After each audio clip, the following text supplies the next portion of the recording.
I'm François Vigneault, illustrator of Orcs in Space, and you're listening to the True North Country Comics podcast.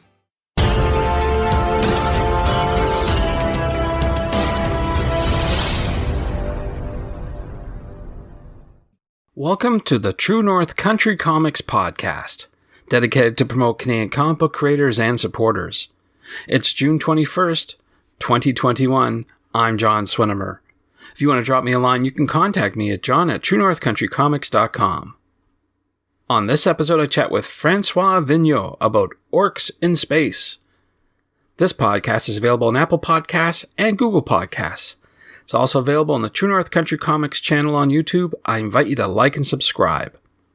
François is a freelance cartoonist, illustrator, designer, and teacher, not necessarily in that order, living in Montreal, Quebec. He's a creator of the graphic novel Titan, published in an updated English edition by Oni Press. Titan was originally published in French by Editions Pow Pow in May 2017. He's also the co-creator of 13 Avenue, a YA comic book series created with Genevieve Peterson and published by Éditions de la Pastille. François' comic illustrations have appeared in publications such as K-Rel Ring, Planche, Paper Cutter, Kayak, and Study Group magazine. His work has been nominated for numerous awards, including the Joe Shuster Award and Le Prix de Collage. His current project is Orcs in Space. Orcs in Space is a story about Gore, Kravis, and Mongtar, three orcs trying to survive while on the run from everything and everyone on their home world. When the naive bureaucrats from Starbleep land on their planet, the orcs unwittingly steal the most advanced ship in the fleet and blast into the darkest regions of the outer Galacticon. After befriending the ship's AI Dona, the gang encounters everything from pacifier-sucking bounty hunters to raucous nightclubs to steampunk space rats. The cosmos will never be the same. And so, without further ado, here's my chat with François Vigneault about Orcs in Space. So, François Vigneault, thank you very much for taking time to chat with me. Oh, it's my pleasure, John. Nice to be on the show again. Yeah, good chatting with you, that's for sure. So, before we get started, I want to just jump right in and ask, who are you reading today? Who inspires you? Oh, sure. Well, I guess I'm not reading it today because I just finished it last night. But I was just reading The Ministry for the Future, which is a big, whopping novel by Kim Stanley Robinson, all about climate change and his sort of version of a utopian or hopeful sort of science fiction, which is quite a challenge to pull off. I quite enjoyed it. Yeah, that's not a light read, that's for sure. Very good, very good. So we're here talking about your latest project, Orcs in Space. So I wonder if you could talk a bit about maybe what it's about and maybe the inspiration for the project as well. Oh, yeah, sure. So Orcs in Space is a project that I'm doing with Oni Press, and I'm the illustrator. So I didn't write the book. It's being written by a team of writers, and that team includes Justin Roiland, who some people might know is the co-creator of Rick and Morty. And then also with the writers Michael Tanner, Rashad Gaith, and Abed Gaith. And so I'm working with them. So they came up with the concept in the story, which is basically it's all about a trio of primitive orcs, like, the kind of orcs that are in Dungeons and Dragons or something like that. But they happen to get their hands on a very advanced Starfleet-esque spaceship, and so then they start these gallivanting adventures all through space as they're pursued by various enemies. So it's really fun, really silly, goofy humor, but all with this great, how would I say, like all these layers of fantasy, science fiction. So everything from like Lord of the Rings to Star Trek to Star Wars to steampunk is all kind of getting woven into the story. There's all kinds of different visual influences, storyline influences. So I hope that the whole thing is like a really fun big mashup. It's, there's quite a lot of creative people involved on it. There's 4 writers on the team, and then I'm doing the illustrations, and I have a great colorist, DJ Chavis, who is also working with us. And so I hope that like working with all these different people with all these different ideas and inspirations, it's going to come up with something that's going to be really fun for the audience. I think people are going to like it. Yeah, fun is definitely the bottom line. I mean, when you sent me the preview copy to review and read, that's what I got out of it. Definitely fun is the word for sure. I like that. I think that's a success if that comes across. Yeah. So I'll tell you something. Like when I first read the title, it reminded me, and I don't know if I'm dating myself, but Muppets show had this segment called Pigs in Space. Sure. And it's not the same, of course, but was that an influence, an inspiration for you in how you perceive this? Well, definitely that was one of the very first things that popped into my mind, too, when I heard the title. When they were like, oh, we want you to draw this comic. It's called Orcs in Space. The first thing I thought about was that pigs in space, So I definitely thought about that. And, I think that in some ways, it's drawing from a similar well in that, Pigs in Space is a parody of Star Trek. And Orcs in Space, it's not really a parody of Star Trek, but it like kind of grabs certain elements of that. Like the spaceship is very Star Trek-esque in many ways, and like there's like a whole group of these space bureaucrats in the Orcs in Space comic called Star Bleep, and like there's not a one-to-one correlation at all, but there's a lot of like humor that's brought out of just that idea of like the mission through space, like going through space, and in the same way that like it was just ridiculous in the Muppets for them to like put pigs in space. I think it's in many ways it's the same concept. It's just like taking orcs, these like this fantasy, this primitive fantasy group, and then like putting them in a fish out of water situation, and then just seeing sort of what happens when they're in this situation that just doesn't make sense. Yeah, I was going to ask if you mentioned Star Trek. Did you use that as an illustrative sort of design aesthetic as the basis, and then went from there?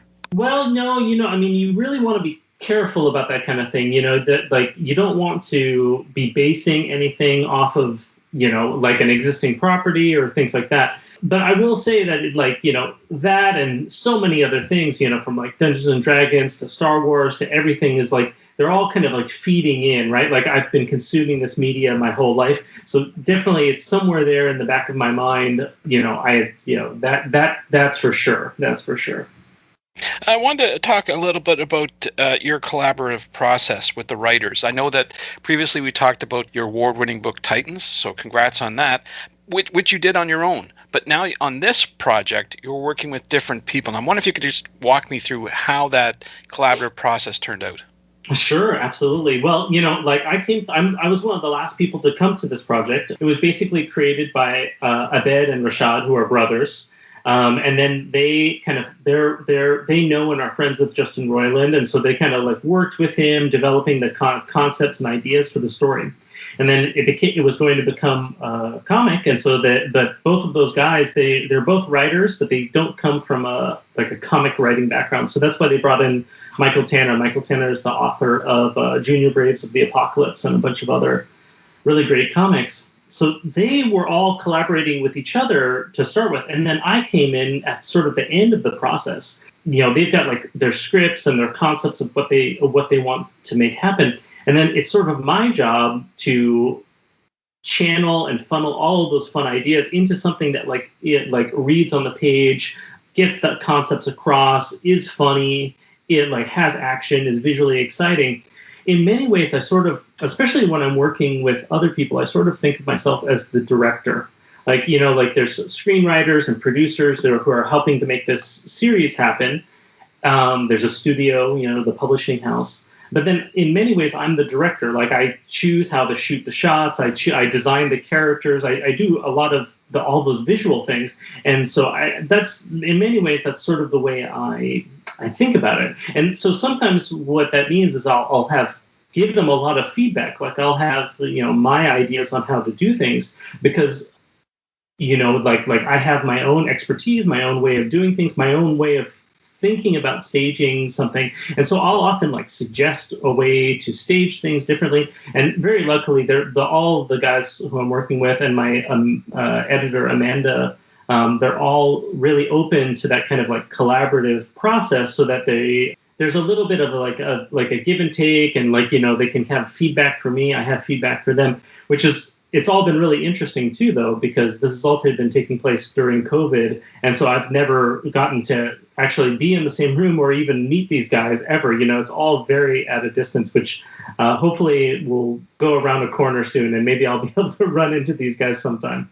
Oh, I'm certain. Absolutely. No, it sounds like you get a great bunch of people. But one of the things I want to dig in just a little bit more, you say that you came into the process a little bit late. Did that hurt at all in helping you sort of provide your type of sentiment to the story or input at all? Well, I mean, no, not really. In a sense, like in a perfect world, it would be great if it was my input was like baked into the comic right from the start, like that would be because that would be a more full collaboration. But the thing is, in addition to drawing the comic, I'm also the designer of the comic. Like, so I designed what the characters look like, I designed what the spaceship looks like, I designed what the overall look and feel of everything is. And so it's not like I came into the comic. It would have been, I can imagine it would have been different if I came into the comic and it was like, and here's all the designs of all the characters, and now you have to match the designs. Instead, it's more like the descriptions that the writers came up with, and they're like, oh, okay, well, this Gore is like this, Mongtar is like this, Kravis is short, and so then I kind of can. There's still plenty of room for collaboration. I don't think it hurt it at all. I didn't feel very hemmed in at all. I'm lucky in that way. Yeah, it really shows. It really shows to the point where you want to see what's next. I mean, it's a very compelling story. These characters are very rich and full, and you've got lots of different environments to choose from. How far can this story go? Do you think it's going to go on for a while? Well, the initial setup that we're going to do is at least 12 issues. And one of the advantages of COVID, if that we can say that there were any advantages, is that we had a little bit of extra time. The first issue was supposed to come out last year originally. So I'm about halfway through those 12 issues right now, drawn. And so that's really nice. That means we're going to hit our marks every single month. Like, this is a monthly comic. It's going to come out every month. And so there's 3 arcs that are planned currently.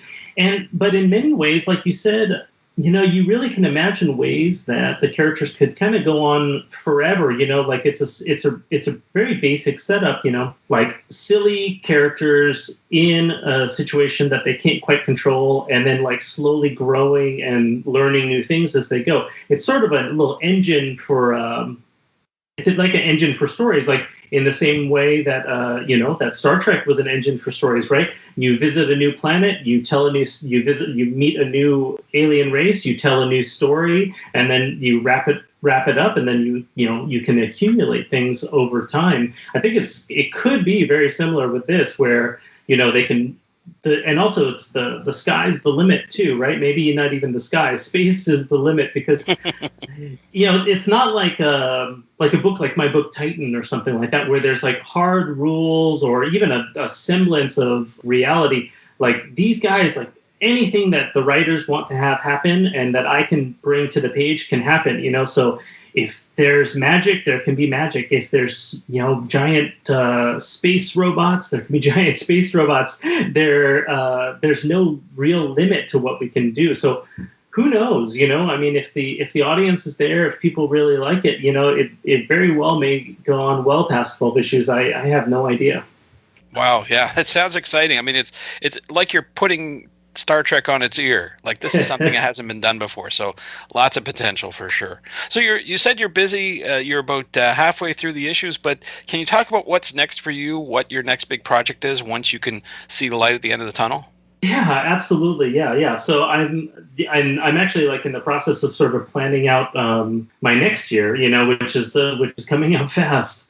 And one thing that I can tell you, and it's kind of appropriate because I know that True North is focused on Canadian comics and Canadian art. So one thing that's kind of cool is I recently got a grant from the Canada Arts Council to work on my next graphic novel. So I'm going to be working on that soon.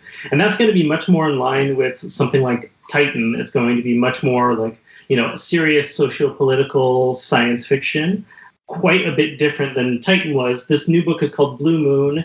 And if Titan was about, industry and worker management strife and capitalism, this is taking this is an extension of like kind of the critiques in Titan of capitalism, and focusing more on the differences between, quote unquote, normal people and then the ultra wealthy. And it's like Titan, it's set in the future. And so all of those things have just been pushed even further to the extreme to kind of give me a little bit of extra fodder to do the commentary on. So I'm really excited about that. I've already started working on that, but the real deep dive into the work on that will be later on this year and beginning of next year. And I'm hoping that I'll be able to crank it out as fast as possible, so it won't be too long before I have a new book out. Well, congratulations on that. That's great to get a government grant for something like that. For people who aren't familiar with it, could you explain a bit about the process and maybe the expectation? Like I might, I'm ignorant about it. Would I have to make sure that there's a Canadian flag every few panels or a reflection of Canada in there? Like what's involved? There are some. I mean, if you were to ever open up like a book from Drawn and Quarterly or Pow Pow Press or something like that, you'll probably see something on the indicia, on the front matter where it says the copyright and things like that. And there's usually like a little phrase that says something like this comic was made possible by a grant from the Canada Arts Council in English or in French or in both. And so that's the kind of the basic expectation is that, and then you do some reports and things like that. Overall, it is a process to apply for one of these grants. But I really encourage artists and community organizers in all kinds of different fields. But I guess since I'm a comic book artist, I'll specifically talk about comic book creators. I really encourage comic book creators to be submitting for their new projects as they go along. The Canada is very connected and very what's the word? They're very interested in supporting the arts. I as I'm a Canadian citizen, but I grew up in the United States, so I've kind of experienced those two sides of the coin. And I will say that it's really impressive to me the amount of support that Canada and the provincial governments are giving to their artists. And I really encourage any Canadian artists out there to really think about, the grant application process. It is a process. It takes some time, and, it's something that you get better at. I've applied for a grant more than once, and I've been rejected in the past, because there can only be so many grants granted in any given year. So it's just natural that you might be rejected your first, second, third time. But if you keep going and you keep trying to learn how to improve your grant, I think that there's a really good chance for people to get the support of the government. It means a lot. It's not only the financial support, but it's a real shot of confidence too, because the grant juries are made up of professional writers, professional creators. And so for them to see potential in your work, I know for me to have a jury of my quote unquote peers think that my proposal seemed like a good book and worth funding, I thought that meant a lot to me, and I am looking forward to trying to do my very best to make sure that it was worthwhile for them. Good stuff. Yeah, very good to hear. Very good. So you've talked about Orcs in Space. You've got the upcoming project, Blue Moon. Wonder if you could let people know where they can find out more about you online through social media as well. Yeah, absolutely. I've cut back my social media quite a bit, but I still post on Instagram all the time because I feel like that's one of the most relaxed places online. I feel like it's just mostly just pretty pictures of stuff. So I post drawings and things that I'm working on there, and then I have somebody was telling me that I should plug my email newsletter. I do have an email newsletter that is available on my website. You can sign up for it there, and there I'll send people previews of stuff I'm working on, like things like Orcs in Space, and then also sometimes include things I'm reviewing or other things I'm reading and stuff like that. Sounds good. Well, Francois, those are all the questions I have for you, but I'm wondering, is there something I didn't ask that you'd like to get across in this interview? I think it's so important to connect with and support the arts, and I am always really, I'm really proud and excited to be a Canadian creator. I spent a lot of my life in the United States, and I feel I've been so supported here by the creative community. So it's always a pleasure to come on your show. I know you're like very dedicated to the comic scene up here, and always a pleasure. I guess we'll be talking the next time we have a new project coming out. Thanks to Francois for the chat. You can discover more about François on Instagram at instagram.com/François Vigneault and online at francois-vigneault.com. And thanks to you for listening to the True North Country Comics podcast. If you haven't done so already, please subscribe to and like this podcast on Apple Podcasts. And please leave a good rating. Also check out the TrueNorthCountryComics.com website and follow along on Twitter at True North Comics. True North Country Comics is now on YouTube. Please like and subscribe to the video channel. Please send your feedback to John at TrueNorthCountryComics.com. Thanks again for listening, and come back soon for another episode. Bye for now. True North Country Comics Podcast is copyright True North Country Comics, copyright 2021.